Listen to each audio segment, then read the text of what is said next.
बिस्मिल्लाहिर्रहमानिर्रहीम। अस्सलाम वालेकुम। एक्सरसाइज 9.2 का क्वेश्चन नंबर 3 स्टेटमेंट में है कि in which quadrant are the terminal arms of the angle लाई।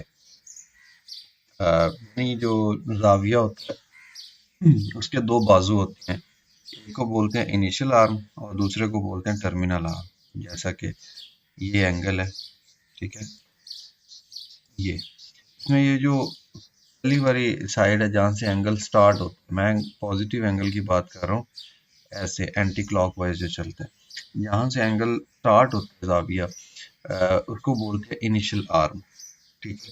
और जहाँ पे एंगल ख़त्म होता है इसको बोलते हैं टर्मिनल आर्म, यानी बाजू है टर्मिनल आर्म, यानी टर्मिनल आर्म बाजू।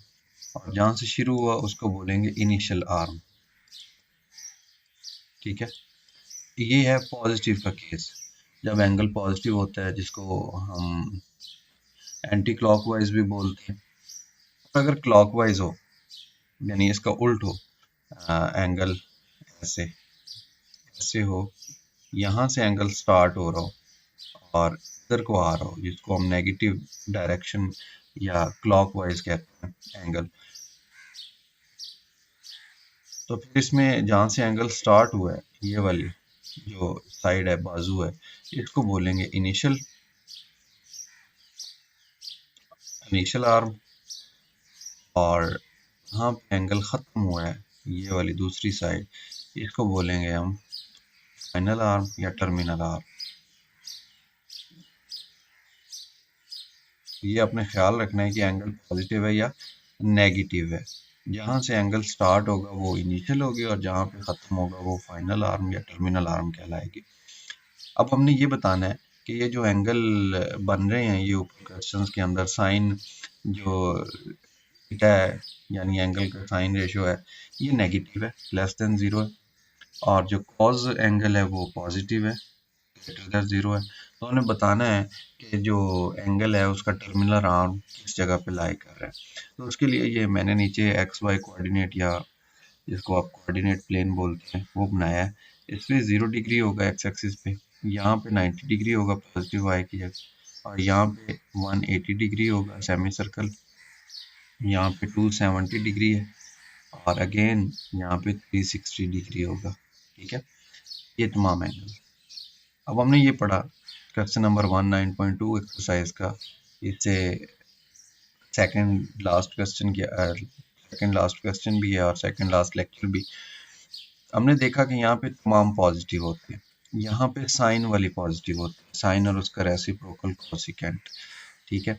यहाँ पे टी वाले यानी टेंजेंट पॉजिटिव होते हैं, और यहाँ पे सी, इसको ASTC भी बोलते हैं और एड शुगर टू कॉफ़ी भी कहते हैं। ये आपकी मर्जी, आप कैसे इसको याद रखते हैं, इट्स अप टू यू। अब हमने ये करना है कि ये जो फिर दिया गया है जैसा कि पार्ट नंबर 1 के अंदर है कि साइन नेगेटिव है, लेस देन 0 है, तो हम क्या करेंगे, यहाँ से वो जगह लोकेट कर लेंगे जहाँ पे साइन नेगेटिव होते हैं, ठीक है। तो मैं कलर थोड़ा चेंज कर लेता हूँ ताकि आपको पता चलता रहे। साइन नेगेटिव, पहले में तो तमाम पॉजिटिव होते हैं, यहाँ तो कोई नेगेटिव होते ही नहीं है, यहाँ पे साइन वैसे ही पॉजिटिव होता है, यहाँ पे साइन नेगेटिव होता है या यहाँ पे नेगेटिव होता है, इन दो क्वाड्रेंट के अंदर साइन नेगेटिव होता है। तो मैंने हाईलाइट कर लिया कि ये जो ये वाली चीज़ लिखी हुई है ना, इसकी पॉसिबिलिटी थर्ड या फोर्थ क्वाड्रेंट के अंदर है। उसके बाद दूसरी कंडीशन साथ लिखी हुई है कि कॉज जो एंगल है वो पॉजिटिव है, ग्रेटर देन 0। अब देखें यहाँ तो कॉज पॉजिटिव नहीं होता, कॉज पॉजिटिव कहाँ पे होता है, कॉज तो पॉजिटिव होता है इस क्वाड्रेंट के अंदर, ठीक है। अब देखिए दोनों कंडीशंस जो हैं वो फोर्थ क्वाड्रेंट में लाई कर रही हैं, थर्ड में तो कॉज नेगेटिव होता है, लिहाजा हमें जो उसने पार्ट बताया है उसमें कहा है कि कॉज पॉजिटिव है, तो इन दोनों में से हमने देखना है कि कॉज किस जगह पे पॉजिटिव है। तो फिर कॉज तो फोर्थ क्वाड्रेंट के अंदर पॉजिटिव है, तो फिर जो एंगल की टर्मिनल आर्म बनेगी, टर्मिनल साइड बनेगी ऐसे, वो लाई करेगी फोर्थ क्वाड्रेंट के अंदर। तो हम इसका आंसर क्या देंगे, हम इसका आंसर लिखेंगे एंगल लाइज इधर। आंसर ही होगा क्योंकि ये MCQs टाइप क्वेश्चन है, 2 नंबर का भी आ सकता है शॉर्ट क्वेश्चन, तो इसमें अब हम वाली बात नहीं है, इसका आंसर होगा, सोल्यूशन तो इसका है ही नहीं, इसका आंसर आप क्या बताएंगे कि angle lies in fourth quadrant, in fourth quadrant. लें जी, ये हमारा पहला पार्ट कंप्लीट हो गया। इसी तरह अगर हम बात करें, कि मैं थोड़ा सा इसको रेज कर दूं ताकि जो नेक्स्ट हमने इस्तेमाल करनी है वैल्यूज़, उनके लिए प्रॉब्लम ना बने। ये मैंने ख़त्म कर दिए। ओके, अब आ जाते हैं हम पार्ट नंबर 2 के अंदर। पार्ट नंबर 2 में कह रहा है कोटेंजेंट पॉजिटिव है, कोटेंजेंट पॉजिटिव है। आ जाइए, या तो यहाँ पे पॉजिटिव होगा, ठीक, और यहाँ पे, या कोटेंजेंट जो होती है वो इधर टेंजेंट के साथ पॉजिटिव होता है। इन दो जगह पे पॉजिटिव हो सकता है, ठीक है।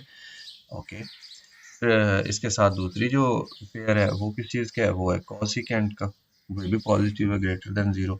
तो कॉसिकेंट या तो इस जगह पे पॉजिटिव होता है, तो या फर्स्ट क्वाड्रेंट के अंदर पॉजिटिव होता है जहाँ पे तमाम में पॉजिटिव है। अब हमने ये बताना है कि कौन सी ऐसी जगह है जहाँ पे दोनों कंडीशन सेटिस्फाई हो रही हैं, यानी कोटेंजेंट भी पॉजिटिव हो, कॉसिकेंट भी पॉजिटिव हो। तो भाई ना तो वो सेकंड क्वाड्रेंट है, ना ही वो थर्ड क्वाड्रेंट है, बल्कि वो फर्स्ट क्वाड्रेंट है कि जहाँ पे दोनों वैल्यूज पॉजिटिव हैं। तो हम इसका आंसर लिखेंगे कि answer angle lies in first quadrant, भाई फर्स्ट क्वाड्रेंट।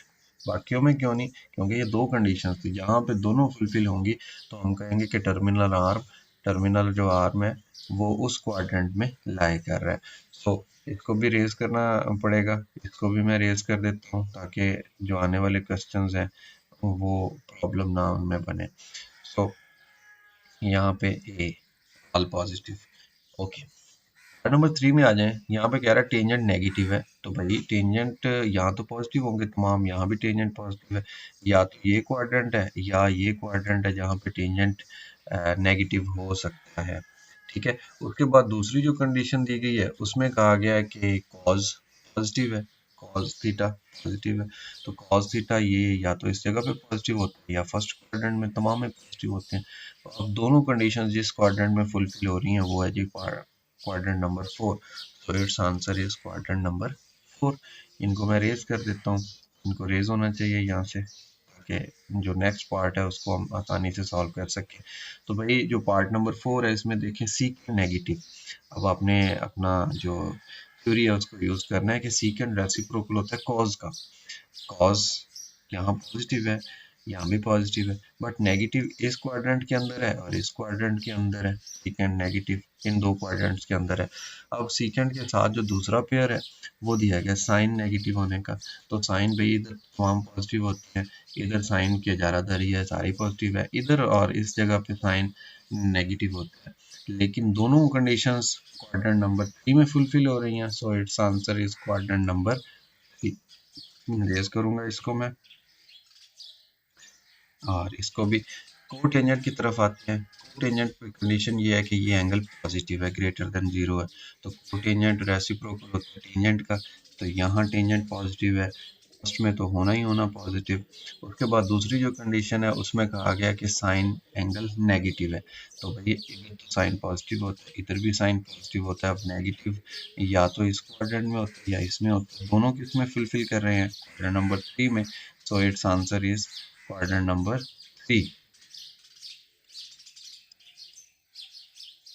यहाँ से टी रेज हो गया। ओके, तो ये हमारा लास्ट पार्ट जिसमें कि कॉज एंगल नेगेटिव है। तो कॉज एंगल नेगेटिव हम लोकेट करेंगे। नेगेटिव कॉज किस जगह पे होता है, यहाँ पे तो साइन पॉजिटिव होता है जी, बिल्कुल यहाँ पे कॉज नेगेटिव होगा। उसके बाद कॉज यहाँ पे नेगेटिव होगा, क्यों कि फोर्थ में तो कॉज पॉजिटिव होता है, ये सी लिखा हुआ है इसकी एब्रीवेटेड फॉर्म। उसके साथ है जी टेंजेंट, दूसरा जो एंगल है वो रेशो टेंजेंट एंगल, और ये नेगेटिव है। टेंजेंट या तो इधर नेगेटिव होगा या इधर नेगेटिव होगा, क्यों, क्योंकि टेंजेंट थर्ड में तो पॉजिटिव होता है, लिहाजा दो कंडीशंस दोनों किस में फुलफिल हो रही हैं, क्वाड्रेंट नंबर 2 में, तो it's answer is quadrant number 2। आपने आंसर लिखना किस तरह से है, जैसा पार्ट नंबर 1 और पार्ट नंबर 2 के नीचे मैंने सॉल्व आंसर लिखा और फिर ये सारी स्टेटमेंट लिखी, आपने बिल्कुल इसी तरह से लिखनी है, फिर आपका ये जो आंसर है 2 नंबर का क्वेश्चन सॉल्व हो जाएगा। और अगर आप एमसीक्यू सॉल्व कर रहे हैं तो फिर तो जस्ट आपने ऑप्शंस को ये था हमारा क्वेश्चन नंबर 3, जिसके अंदर ये कंसेप्ट यूज किया कि कौन सा एंगल ट्रिग्नोमेट्री रेशियो के साथ किस क्वाड्रेंट के अंदर कैसा साइन देगा, और फिर उन्हीं बेस पे हमने अपने एंगल को लोकेट किया कि जो टर्मिनल साइड होती है एंगल की वो किस क्वाड्रेंट लाई करेगी। अल्लाह हाफिज़।